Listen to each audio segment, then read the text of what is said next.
بسم اللہ الرحمن الرحیم۔ السلام علیکم ناظرین، آپ دیکھ رہے ہیں کلیم کیسرانی۔ بنو عامر بن ساسا کا وفد رسول اللہ صلی اللہ علیہ وآلہ وسلم کی بارگاہ میں حاضر ہوا۔ اس وفد میں قبیلے کے دیگر افراد کے ساتھ ان کے 3 سردار بھی شامل تھے۔ ان میں عامر بن طفیل، اربد بن قیس اور جبار بن سلمہ بھی شامل تھے۔ عامر بن طفیل اپنے قبیلے کا رئیس تھا۔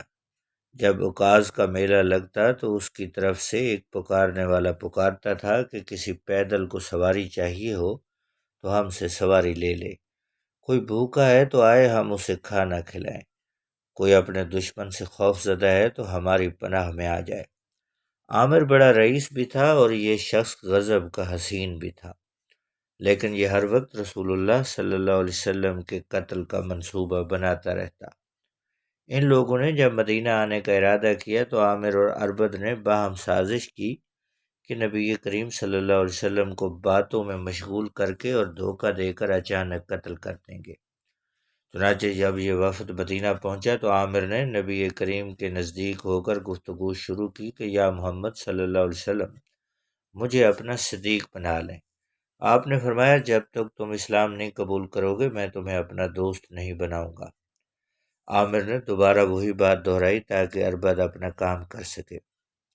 اربد گھوم کر آپ کے پیچھے پہنچا اور ایک بالشت تلوار میان سے نکالی، لیکن اس کے بعد اللہ نے اس کا ہاتھ شل کر دیا اور وہ تلوار بے نیام نہ کر سکا، اور اللہ نے اپنے نبی کو محفوظ رکھا۔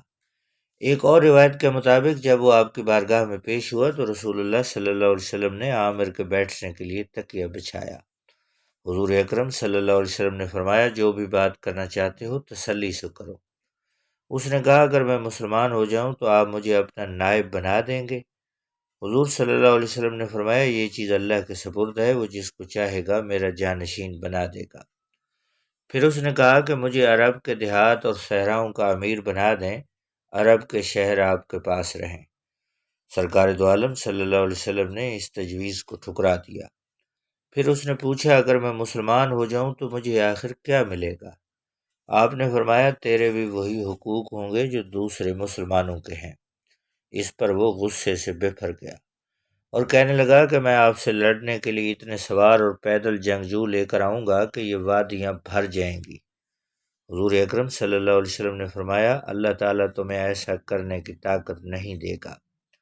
اس کے بعد کئی روز تک رسول اللہ صلی اللہ علیہ وسلم دعا فرماتے رہے الہی مجھے عامر کے شر سے بچا جس طرح تیری مرضی ہو۔ یہ جب رسول اللہ صلی اللہ علیہ وسلم کی بارگاہ سے نکلا تو اس نے اپنے ساتھی اربد کو کوسا کہ میں نے تجھے حملہ کرنے کے لیے کتنے موقع فراہم کیے، میں تجھے بہادر سمجھتا تھا لیکن تو بزدل نکلا۔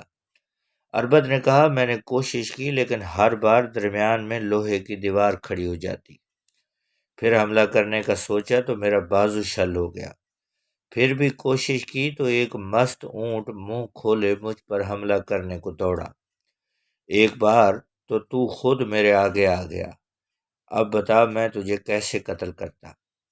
جب عامر ناکام و نامراد لوٹا تو راستے میں اسے طاعون ہو گیا، غرور سے اکڑی ہوئی گردن پر گلٹی نکل آئی، لاچار ہو کر وہ بنو سلول جو ایک نہایت انتہائی کمینہ قبیلہ تھا اس کی ایک بد کردار خاتون کے گھر میں پناہ لینے پر مجبور ہوا۔ ایسی خاتون کے گھر میں مرنے کا سوچ کر وہ لرز گیا۔